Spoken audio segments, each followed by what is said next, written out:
नमस्कार सभी बड़े बुजुर्गों को मेरा सादर प्रणाम। मैं अरविंद किशोर। आज कल बिहार में जो उथल पुथल हुआ है उस पर मैं कुछ बोलना चाहता हूँ। मैं श्रीमान बिहार के मुख्यमंत्री माननीय श्री नीतीश कुमार जी से पूछना चाहता हूँ कि जातीय जनगणना पर जितनी तत्परता आप दिखा रहे हैं, अपने धूर विरोधी के भी साथ हाथ में हाथ मिला करके और बड़ी खुशी मना रहे हैं।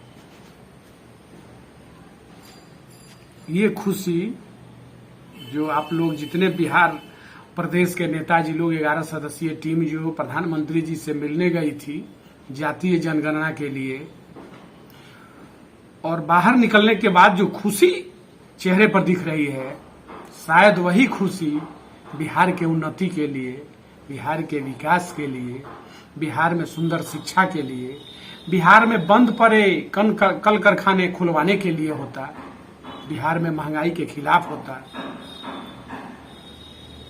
युवाओं के रोजगार के लिए होता, तो शायद ये खुशी दुगुनी होती। शायद ये खुशी बिहार के 13 करोड़ लोगों की खुशी होती। लेकिन आप लोग अपनी खुशी के लिए बिहार की जनता की खुशी की कुर्बानी करना चाहते हैं। क्या ऐसे ही बिहार चलेगा? क्या ऐसे ही देश चलेगा? आज देश को आजाद हुए 75 साल हो गए, आज भी जात पात की बात करते हैं। एक तरफ कहते हैं कि जात पात खत्म होनी चाहिए और दूसरी तरफ जातीय जनगणना के लिए अब बेचैनी है। आखिर कौन सी ऐसी परिस्थिति है? केवल सिर्फ आप लोग सत्ता के लिए, अपनी कुर्सी के लिए, अपने विकास के लिए ही सोचते हैं। बिहार की जनता की कोई परवाह नहीं है। अगर परवाह होती तो बीते हुए 3-4 मन अप्रैल और मई महीने को याद करते और उस पर एकाग्रचित होकर के बिहार के लिए खुशी का सौगात देते, सुंदर शिक्षा देते, सुंदर अस्पताल देते, रोजी रोजगार देते। आज हमारे बिहार के युवा दर दर भटक रहे हैं रोजगार के लिए, कहीं रोजगार नहीं है। हजारों लाखों सीटें खाली हैं, लेकिन आपका उस पर कोई विचार नहीं है कि उसको शीघ्र भरा जाए, युवाओं को रोजगार दिया जाए, हर हाथ को रोजगार दिया जाए। सुंदर शिक्षा कैसे हो, यूनिवर्सिटी कैसे सुंदर हो, विद्यालय कैसे सुंदर हो, अस्पताल कैसे सुंदर हो। अगर थोड़ी भी मानवता होती, थोड़ी भी अगर मानवता बची है आप में, तो आप इस पर काम करें।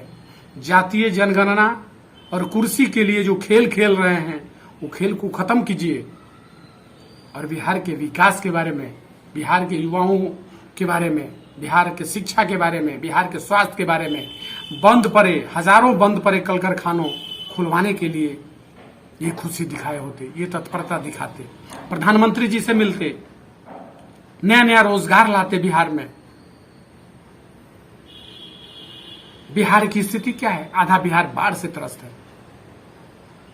उस पर चिंतन करते, उस पर मनन करते,